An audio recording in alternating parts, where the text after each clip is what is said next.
No Driving Gloves. We're a combination of gearheads. John, the instigator. Derek, the conservative. Will, the builder. Sean, the racer. And maybe a guest. Invite you to listen while they sit down, have a drink, and discuss cars. Learn more and subscribe to the podcast with No Driving Gloves. Time now for the ride. Can everybody out there hear us? I can hear you. Oh, I can hear you just fine. I just messed up trying to post, share our post on my own page, but whatever.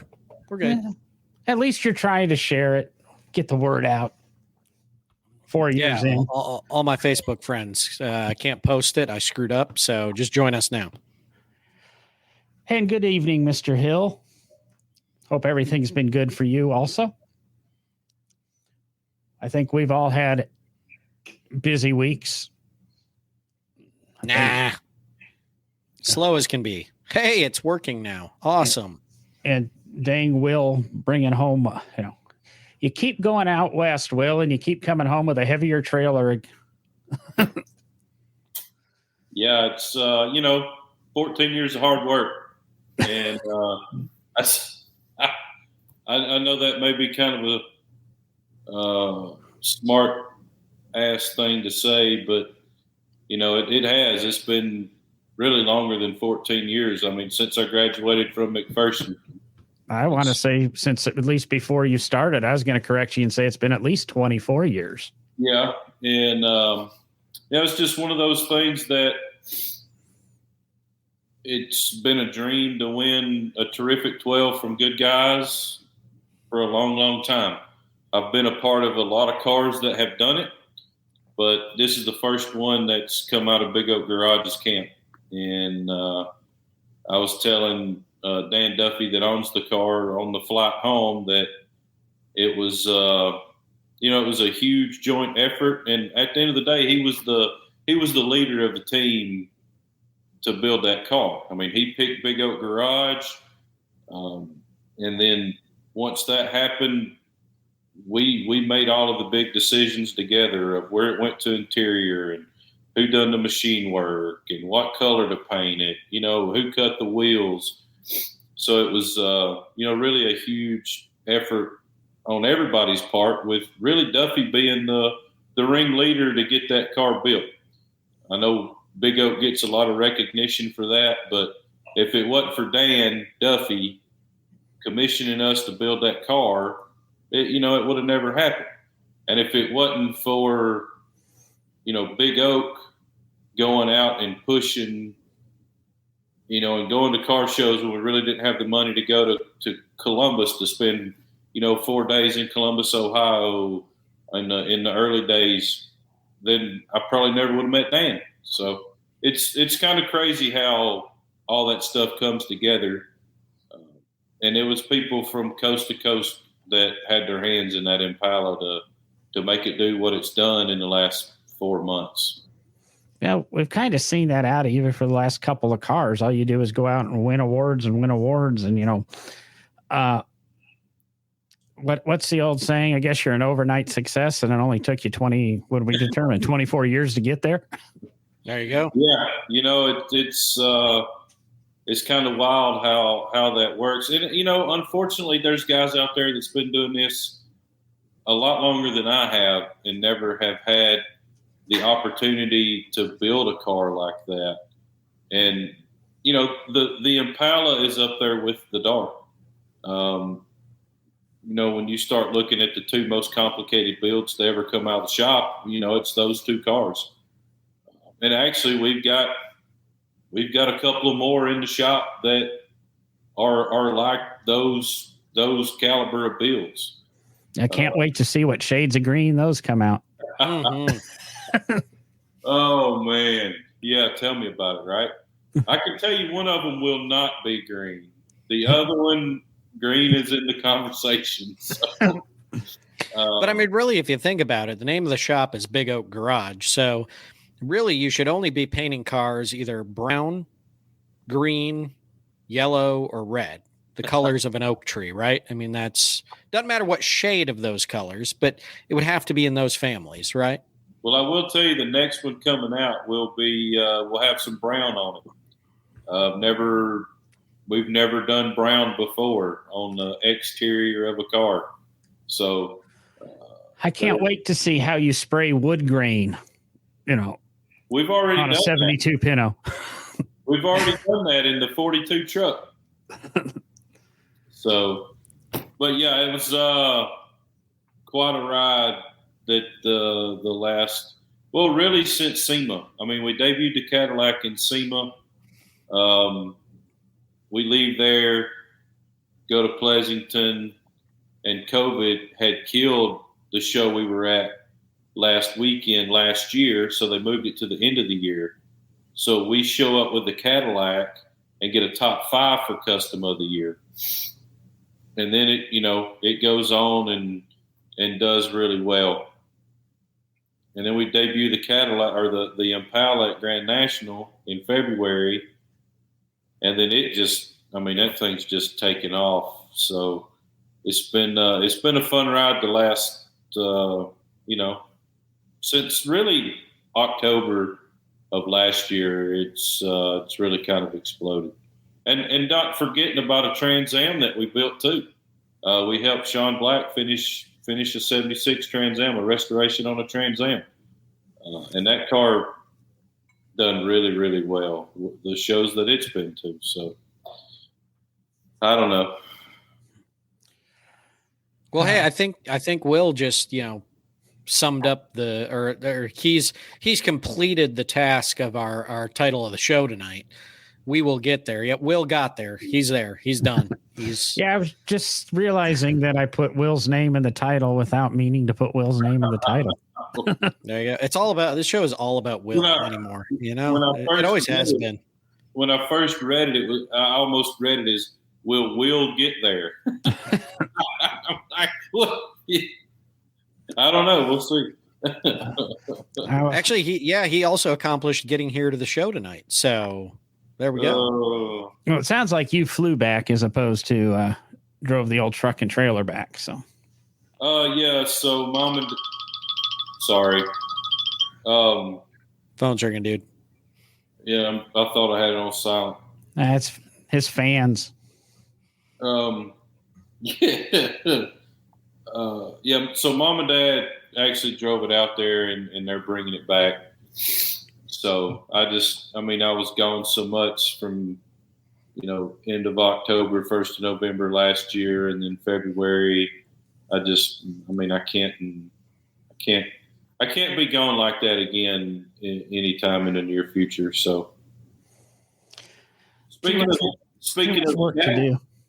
the Cadillac, Don and Brenda have joined in and said, "Hey, all right, what's up?" So, and I know Brandy's looking forward to her Big Oak project up there for a debut. So, oh yeah, we're gonna get on that pretty soon. So, so that's gonna win an award right there. If I can find a place to put it in for an award, I will. Trust me. Exactly. I'm sure we can figure out something there. Oh. So I just kind of left the topics. We've covered so much in the last couple of weeks, from good, good things we have on our cars to things we miss on our cars. And it was really odd. What was I listening to? Who was I listening to?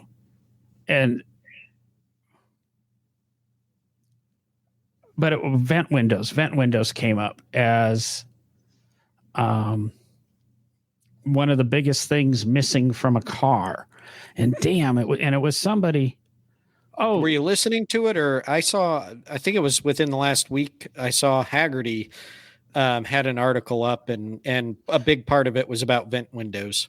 No, I saw that, but there was Law and Order, the guy that was on Law and Order that also was the father on Dirty Dancing. What's his name? Sam Water. Jerry. I thought it was Sam Waters. You're in Law and Order. Do you know? No. Oh. Well, I can't remember. That was the guy, because whoever was talking about it, I want to say was it Johnny Lieberman, or was it the guy, Matt Farah, I can't remember. They were interviewing Jerry Orbach. That's it. And he used to be a big smoker, etc. And somehow he said that was the one thing he wishes every car should, by law. And he even wrote a letter to Congress and the president saying that we need to mandate vent windows. So I kind of felt good that we were on that a week or two ahead. So I really wish I swear people are listening to our show and stealing the topics, because I feel like that happens all the time. We're like 2 weeks ahead of something coming out big in the news. 2 weeks ahead, or, that's kind of one reason we changed the release date. Instead of recording on a Wednesday and, coming out on a Monday, we went to going live, and within the next 2 weeks, the Wednesday shows will be out on Friday audio. And, that way we can't be scooped over the weekend by everybody else. I just keep getting tired of that. It seems everybody records on Thursday or over the weekend, and by the time we drop, everybody else has already talked about it. Well, it's a lot like it's just the industry. It's we painted the 42 truck blue and with gold wheels, and that was the whole theme at SEMA that year. I guarantee you there were 10 cars that were blue with gold wheels, and green this year. I mean, holy cow, at the green cars that have came out in the last year. There were 3 or 4 green cars at SEMA this year that were stunners. I know Creative Rod and Customs, little Model A's a dark green. BBT Fabs Firebird was green. Impala's green. I mean, green is the color this year. And we don't talk about all of that. It's like all of a sudden, there's a wave of blue, and then there's a wave of green, and there's a wave of white. It's just all different shades and tones and stuff, and different pearls and metallics. And some of them don't have any pearls and metallics, but it's just kind of weird how, like, creative minds just all kind of think alike, I guess. I don't know. It's weird. You're right that all of that just occurs, and everything seems to happen or hit at the same time.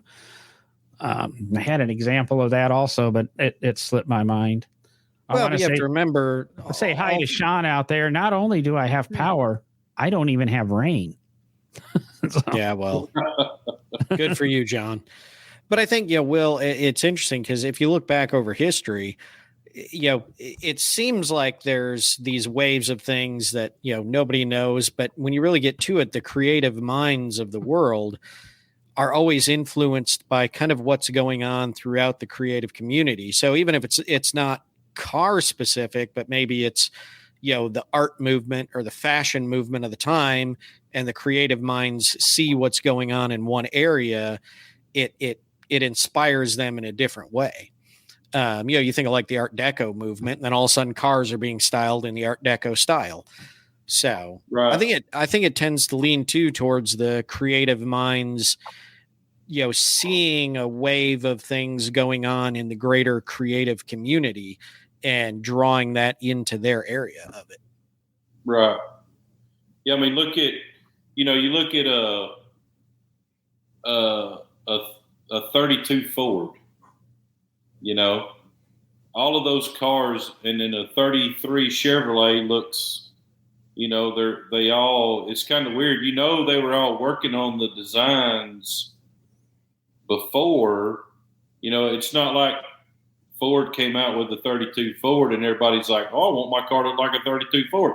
They were all working on them at the same time. I mean, They just all really resemble each other a lot. It's kind of crazy.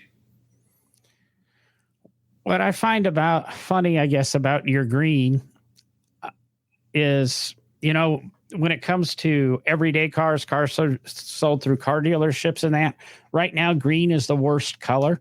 Green is the hardest color to sell. Yep. green actually has a lower trade-in value. That's why now with NADA and that, you check what color your cars are, because that actually influences. And green, the last statistic I read, green will sit on a lot, pre-chip shortage, 15 or 20 days longer than any other color. Yep.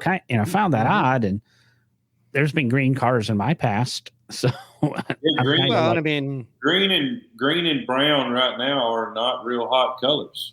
Mm-hmm. But yeah, but earth tones, those earth tones are. I mean, regardless if you like it or not, they're coming back, and pastels are going to be coming back too. Mm-hmm. I mean, I hope I'm never painting things, robin egg turquoise and. Oh, you will be. Yeah. Robin's egg blue. Robin's egg blue. I've got my non-metallic. I've got my sour pink Cadillacs here. That's what we need. There we go. Thanks, Jason. Actually, yeah, Robin's egg blue exterior. Yeah, no non-metallic, maybe like a semi-gloss. You don't want it too bright. And then you need exactly that. You need that pink Cadillac interior in it. Yep. Just pastel pink interior, blue exterior. There you go. Well, that's your next project. The mini truck crowd is really really supporting that wholeheartedly right now. They're bringing back all those colors and paint. Well, jobs. we can turn to our resident mini truck expert. Yeah. Well, there's actually a guy in Gadsden, Big Sean. He painted his truck like that several years ago. Really before it started kind of coming back. So he's Big Sean's a little ahead of the curve of bringing it back. They might be coming back because of Big Sean. No. Hey, Sean Yoder. No. Not Laguna Seca blue. Elkhart Lake blue. No. That'd be better. Elkhart Lake blue. That's a good color. Sean Kilgore. No, I'm commenting on Sean's comment over here. Sean Yoda's comment. He also commented that beige is the new black, which is kind of true.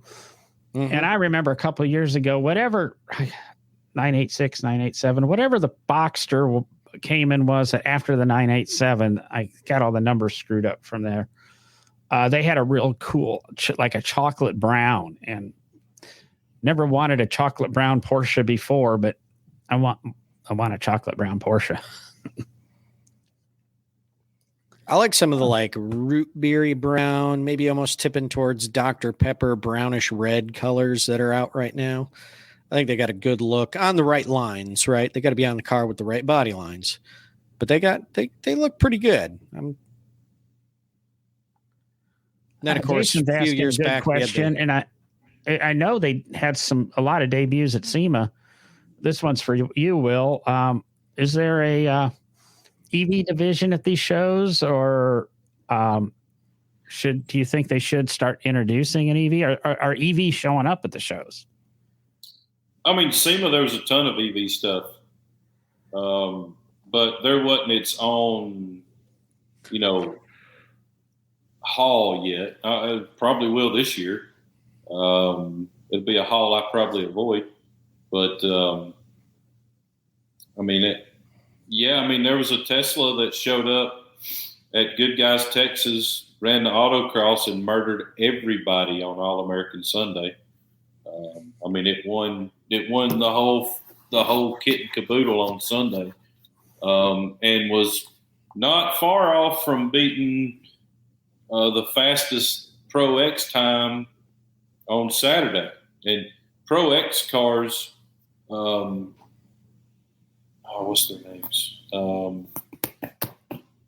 The Lessingers, they show up and they're extremely hard to beat. I mean, they've got full purpose built, lightweight tube chassis, fiberglass body autocross cars. I mean, these are full-fledged race cars. And this fully equipped, Tesla comes out and dang near runs the same times as them. I can't remember exactly what it was, but it was only like a couple of tenths off. Yeah. With its Knight Rider steering wheel and all the other fun things about it. Oh yeah, it was playing ice cream truck music as he was out there racing. Oh, it was pretty. It was pretty funny, to be honest with you. I mean, as he crosses the finish line, you get a.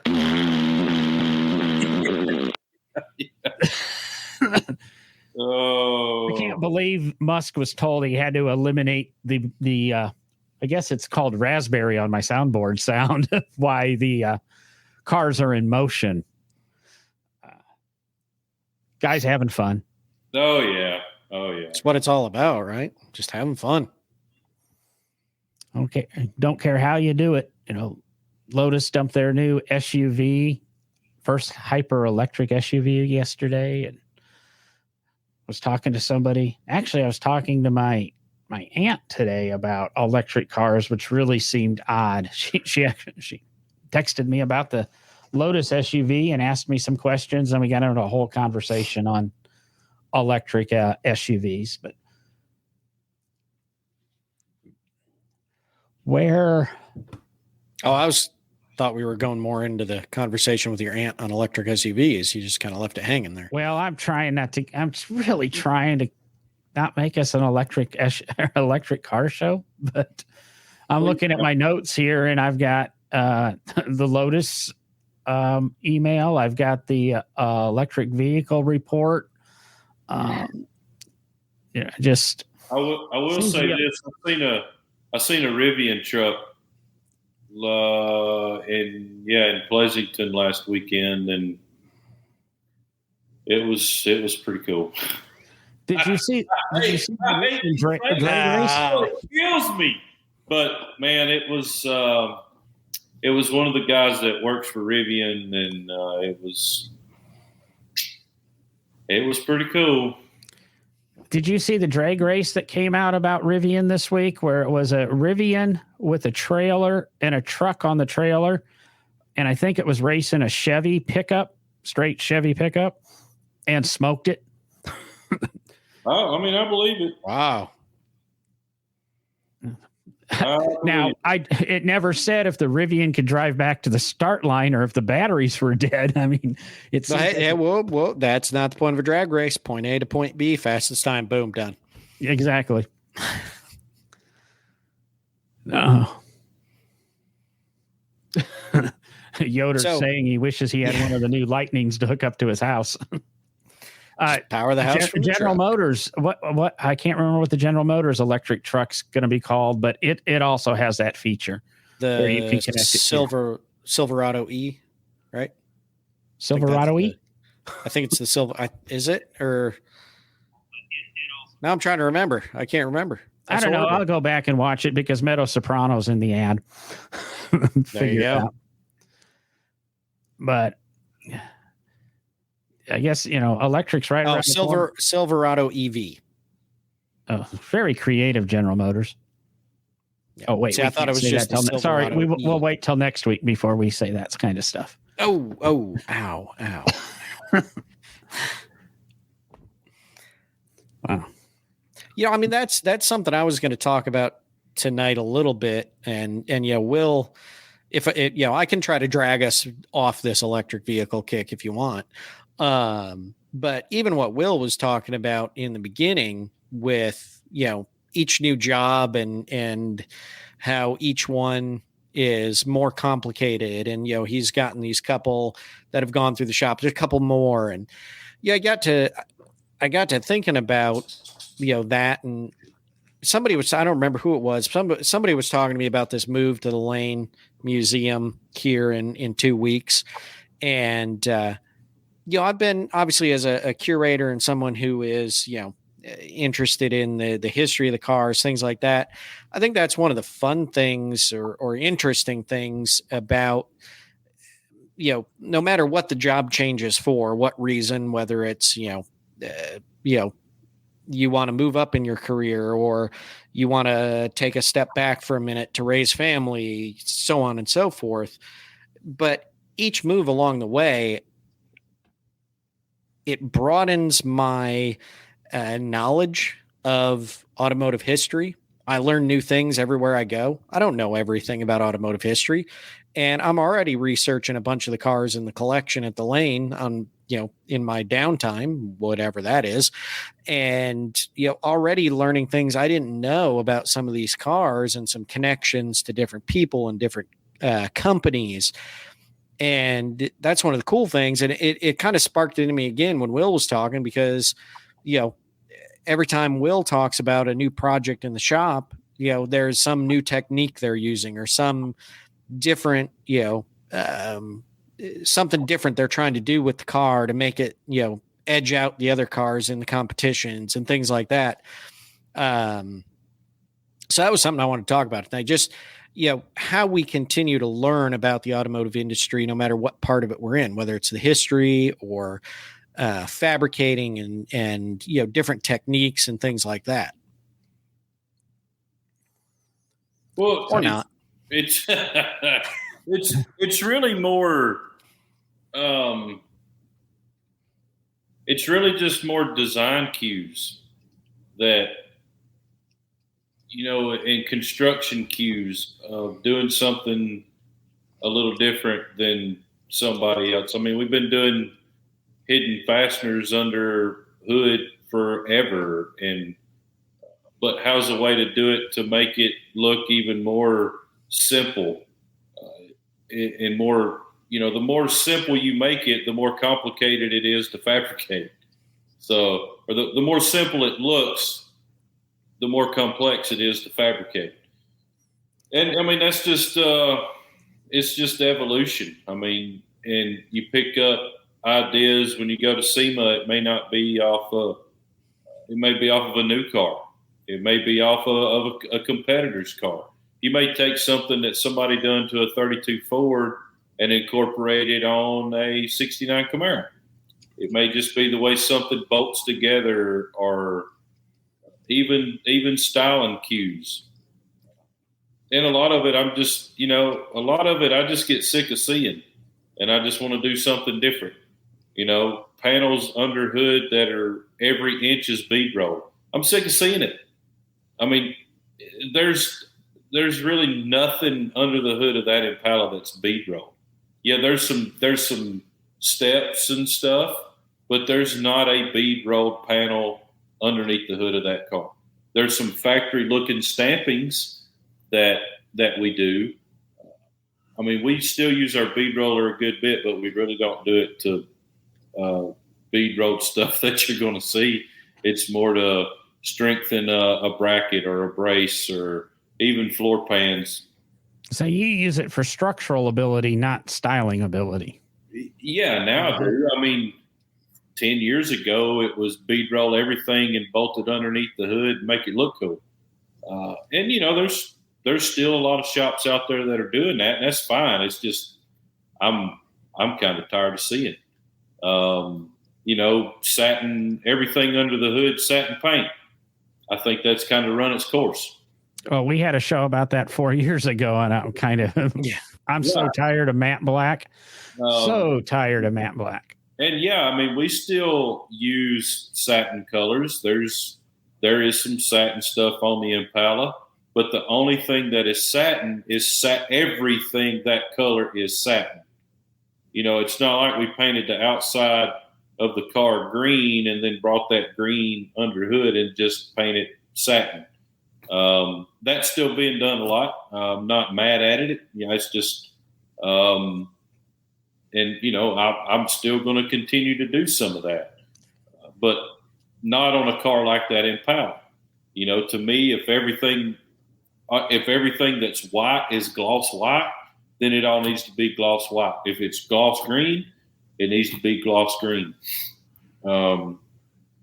So, I mean, it's just a lot of things that you just kind of get tired of seeing, and you're like, man, what can I do different? And then it's, under hood of the Nomad that I posted a picture of last week. The inner fenders are kind of similar to the Impala, but they're different. I'm not a big fan of that whole bathtub look underneath the hood of a car that's been popular for a long time.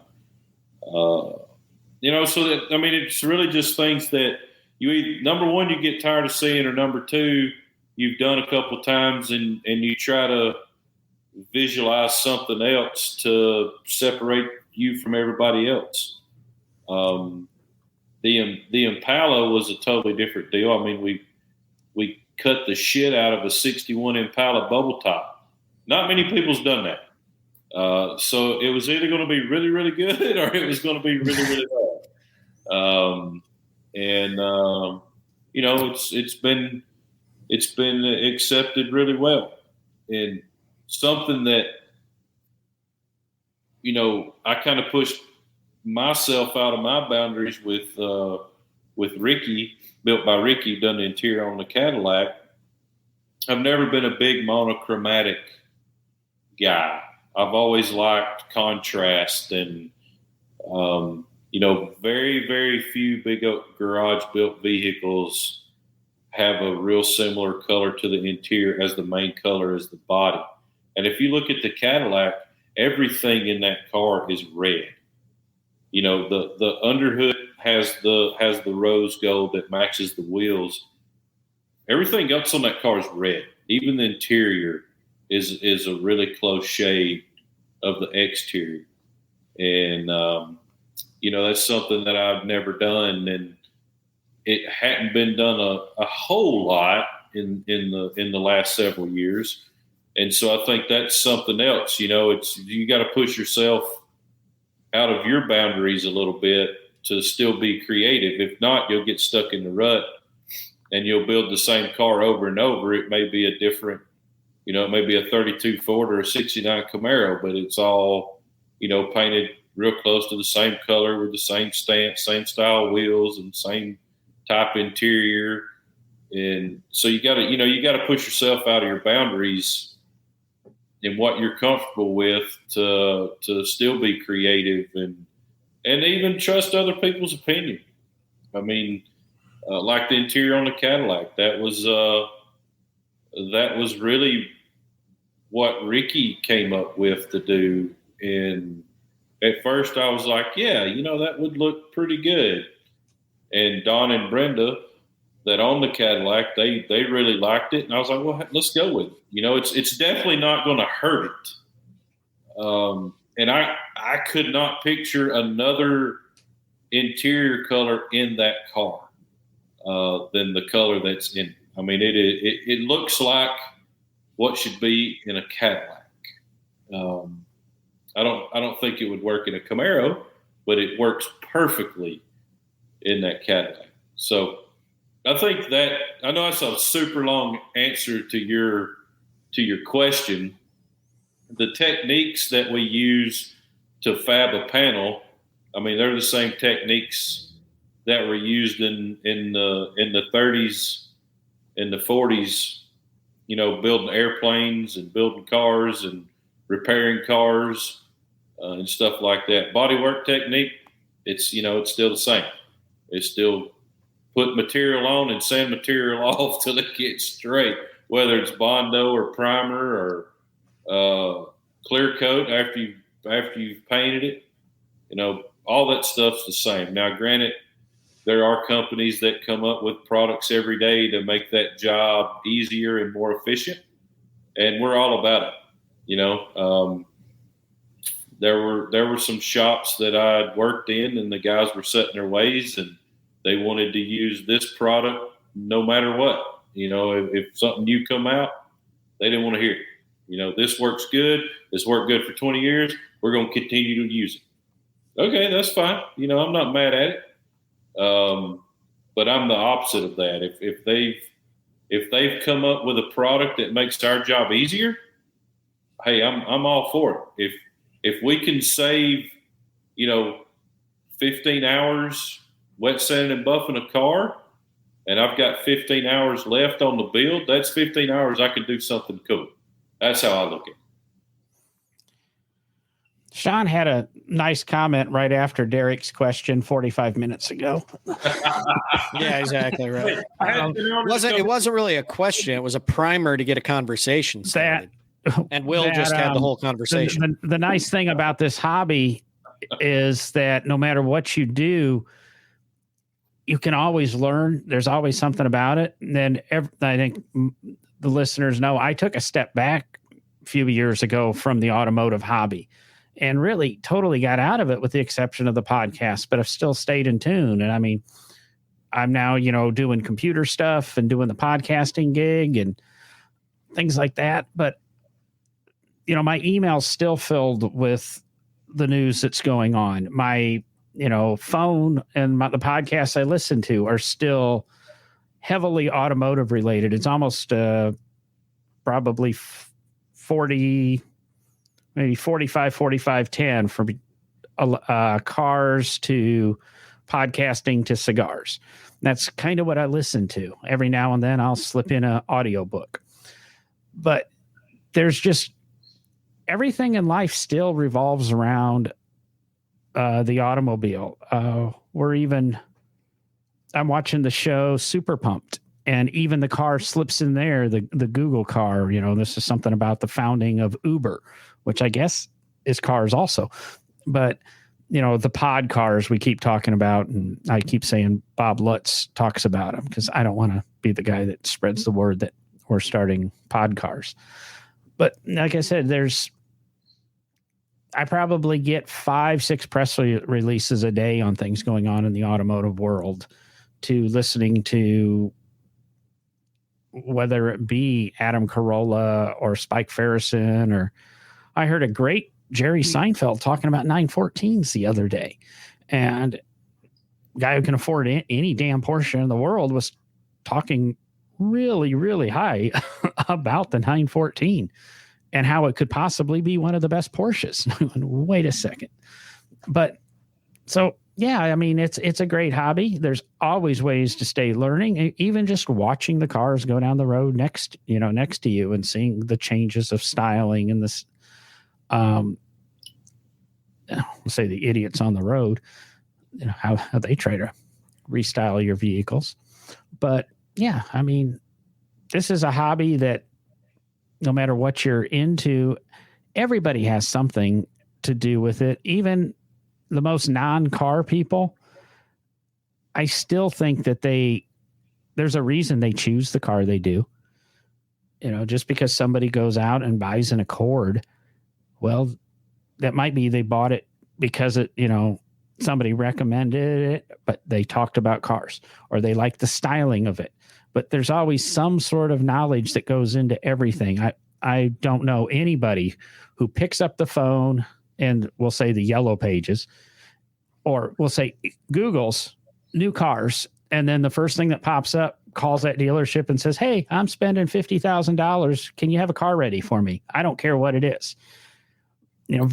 I don't know anybody who does it. I imagine there's probably one person who's done that. But say even Steve Jobs, he didn't care what he drove. I mean, the guy wore black pants, black shirt, so he'd have to make a decision what to wear every day. It was one fewer decision, or one fewer thought process that he had to have in the day. But he always drove a Mercedes SL. At some point, he took the time to decide it's going to be a Mercedes SL. And then it got to the point every 6 months he got a new one, but that was more a license plate scam than getting a new car. So how do you do it, Derek? How do I do which thing? License plate scams? Yeah. Well,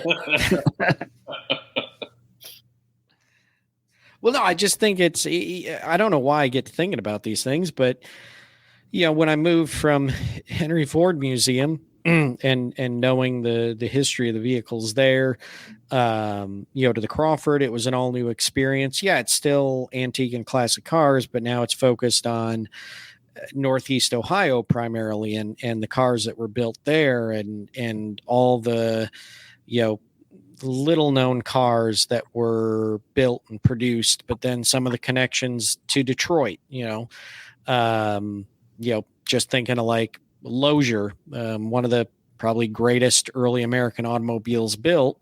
Of course, Frederick Chandler worked for them. And then when Lozier started to go downhill, he went back to Cleveland and started the Chandler Company and basically ripped off the styling and some of the mechanical of the Lozier, little things like that. And then, of Corvette Museum, of course, coming into that, and already having some knowledge about Corvette just from growing up with a dad that, worked on them and restores them.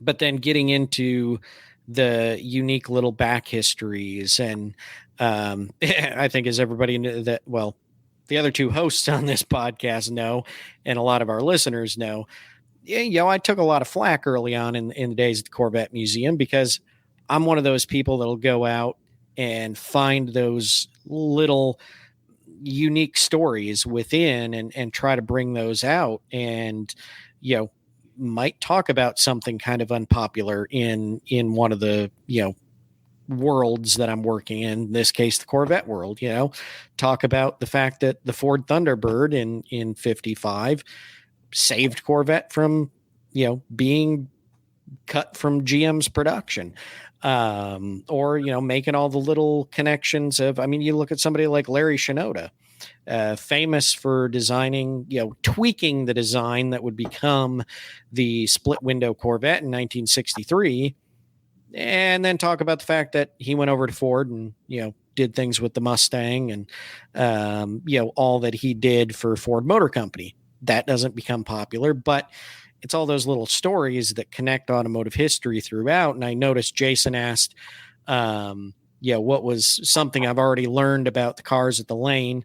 I'm already doing some, but there's cars there that they don't know any history on because they're, one-off cars that were built by somebody in their, in their barn in France, in the countryside of France, and they've acquired it and they don't fully know the history of it. So that's going to be part of my job, is going in there and figuring these things out. But one of the coolest things was, I think everybody probably is familiar with the Traction Avant. You guys both remember the Traction Avant from France, right? Yeah, roughly. And, of course, the history of it, a very important car, mass produced, really important in Europe and affordable. And it also happened to be one of the early unitized bodies, unitized chassis body car. What I never realized, because I never read the history of Traction Avant, is that was designed in America by Bud here in the U.S., who, of course, has a rich history with automotive industry, going back to building some of the first steel structured cars in the U.S.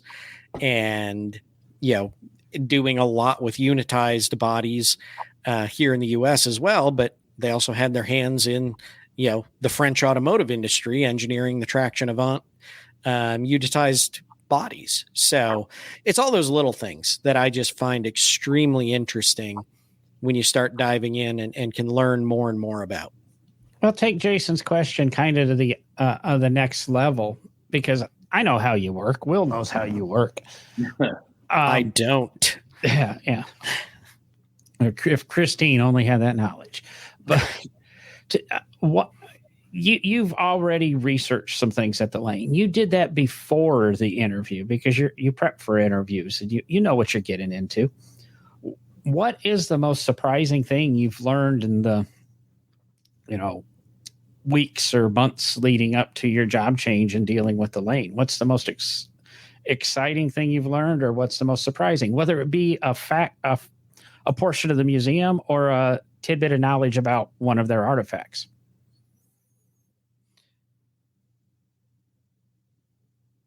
There are 540 automobiles in the collection. Add to that about 12 aircraft, hundreds of bicycles, probably about 100 motorcycles, numerous boats. I don't really know that there's an answer to that yet, John. Now my question is, when you say aircraft, does that also carry over to cars? Because he has those aero cars. And when you say boats, do the amphibious vehicles carry over? So are they being counted as one boat crossover and one car? Or? Crossover. Crossovers. No, there's so much that's, it is such an eclectic and diverse collection of, vehicles. And you have to say vehicles because it's I don't think there's a carriage in the collection. I could be very wrong. It might be hidden somewhere in the building. I don't know. But they are vehicles of all types, and he has them in every condition as well. I mean, there is a 1930 French tricycle there, a pedal, tricycle, bicycle, tricycle, that has a complete clamshell body that folds in on. So you're in an enclosed vehicle, but it's of course pedal powered tricycle, completely original, untouched, beautiful condition, made by a French piano maker of all things. Wow.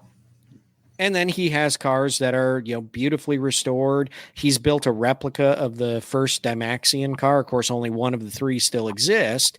And it's almost an exact replica, as close as he could possibly get it. And when it was done, what did he do? He got in it and drove it to Amelia Island for the Concours. He didn't trailer it down. He didn't put it on a reliable truck. He got in it and drove it all the way to Amelia Island from Nashville, Tennessee. I was on the phone the other day talking to Jeffrey Hacker from Undiscovered Classics, also a subject Jeff's of an interview. Awesome. Yeah, interview, episode 87. Gee, and I'm going, geez, that's a long time ago. We probably should get Jeff back on here. But I was chatting with him about a couple of things, and somehow we got on the subject of the lane, and I'm, mentioned your move, and he was talking about how great it is and how great Jeff is. And, Jeffrey has some of the rarest of the rare cars. I mean, one of ones and one of nones actually at some points, but he's one of the most eclectic guys I know. But, he was really talking about Jeff and Jeff's passion and, how Jeff cares. And it's just, I guess I'm talking nice about the Lane Museum now too, but it just seemed to be a really interesting thing. And again, small world, eclectic car people and covering stuff like that. I don't know if I was going anywhere with that other than to plug Jeffrey in episode 87. Can we change subjects just for a little bit? No, we can't talk about your dogs. Oh, come on, man. I got them put up. Can we go get them? Did y'all? What do you want, Will? Dan Parker. I know you probably know that name. The blind guy that's trying to set the speed record, fastest blind dude. He's doing it. He's doing it. Yeah, I've read about that. Yeah, he's doing it this week in a Corvette. So, and I didn't realize it till the other day that a good friend of mine, Jeff Pope, is there helping him do that. So I think he run 176 mile an hour today. Nice. So I thought he's wanting to run 201. So you got to work your way up slowly to that, right? Mm-hmm. Might be cool to try to get Jeff on the podcast to talk about their adventures. I'm not sure exactly where they're at, but yeah, they run 176 mile an hour during testing and tuning, and this was less than half the actual distance that they'll be going tomorrow. So, yeah. Nice. Well, you know what I say to you every time you throw out a name? We're here every Wednesday. Get them on the show. I'm pretty good. What? Not following through, right? I've got a whole bunch of Post-its here. I've got something about a windshield lady. And Yeah. Yeah. What do we know what Corvette he's using? What year? The fast one.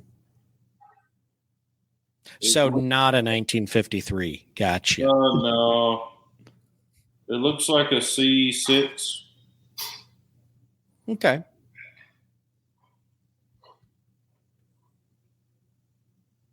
That'd be a C6. Yeah, it's C6. Yep.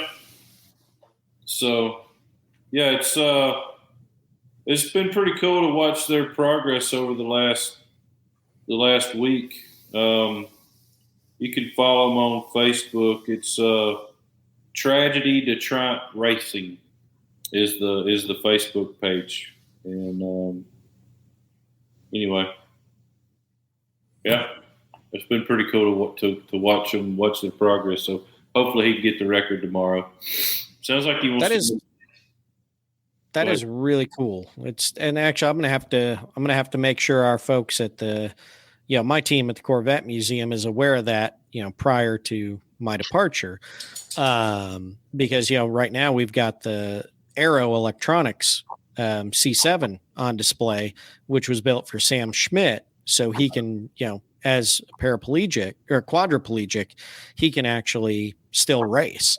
And that's an incredible car. And of course he's got the C8 now all set up, and I watched him autocross that C8, and man, he is extremely talented, driving that car. Well, we've got a couple commenters. I think you need to set that interview up. And I think Derek just answered Jason's question. Uh-oh, what's Jason? It was built for special needs. Yep, there you go. Yeah, yep, it was for Sam Schmidt, yeah. And I think we talked about it on the show, but I got a chance to drive the C7 around the MSP road course with all of the, equipment. I wasn't holding the steering wheel. I wasn't pushing the pedals. I was using the SIP puff tube, using the glasses that pick up the camera to steer it and everything. And it's a lot to learn. It's a lot to learn. But I can imagine.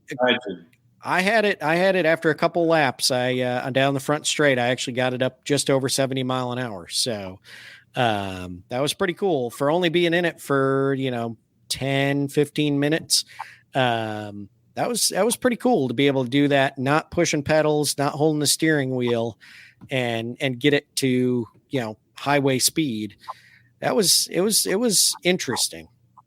What's his top speed in it? Do you know? Sam's? Yeah. I don't, but I'm sure it is well over what I was doing. Oh. Well, did we live up to the title when we finally get there, or are we looking for that next week? You'll never get there, bro. I don't think we're ever going to get anywhere. No. I don't even think we rotated the conversation around in a circle tonight. We're off our game. I can right now. Jason asked, is there anything we didn't do the Impala because of time restraints? So we can bring it back to the Impala because that's where it started. Yeah, they didn't finish it. Yeah. You got all that extra time because of COVID to work on it. Is there anything that you left on the table? There were some things early on that we decided wasn't necessarily a make it or break it. We were going to do some vents in the fenders that kind of worked as brake cooling ducts and another styling cue. We were going to do something different with the door handles. One of the big things that we didn't get done because of time restraints and the guy doing the machine work kind of flaked out on us was the interior door handles. I wanted to do something really, really trick there. We wound up just putting stock interior door handles on it. So yeah, there were actually a few things that we wanted to do that we either run out of time on, or somebody said they would do them and just didn't get it done. There's always something that you got to decide. You go, okay, is this gonna make or break the build? And if the answer is no, then you move on. If the answer is yes, then you move forward and just do what you got to do to make it happen. And one of those things that it was like, no, we're not going to do it, not going to do it, not going to do it, not going to do it. And then once we put the pieces of chrome in between the deck lid and the back glass, that factory piece that kind of flows around. It gets 61 Impala only. We decided that we 100% wanted to do that to the hood. So we had those machined and pocketed the hood a little bit farther and put those pieces in there. And that's, unfortunately, when you're showing it, most of the time the hood's up, so a lot of people don't see it. But to me, that was one of those things that we did spend a little extra time on that, we decided to do instead of not to do. So to answer your question, yes, there was some things that we didn't do.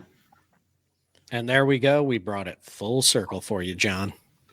Hey, we have our pattern. We'll get there somehow. See that this is some interchange somewhere in Texas. The photo of that's behind me, or on the cover art if you're listening to the audio show, and don't look at it too hard on your Apple CarPlay. But I think I'm going to go to sleep. I've had a long couple of days, and I don't know if that's my thunder or your thunder, but somebody's got some pretty good thunder going on. So just don't steal the thunder. It hadn't quite hit here yet, but it's really, really close. Yeah. So we might as well shut it down before the power goes out, right? Yeah, exactly. Power's not going to go out. I'm positive. That's. I guess there's 3 different ways to take that, but. Well, John, you got like 3 tornado warnings just to the south of you, so we'll see how that goes. Now you're going to make me turn on the news or my phone or something. No, right now my iPad's got the sound pad on it. You're welcome. Yeah, I'm out of here tonight, guys. Join us next week. NoDrivingGloves.com for all your information. Look us up. Give us a like on Facebook and tell a friend about us. Right. Our evil car builder and his cat. It's my new Hemi. Look, he's got 6 toes. Oh, one of those cats. Gotcha. Yep. And no tail. It's because it grew as an extra toe. Later. Adios. See you guys.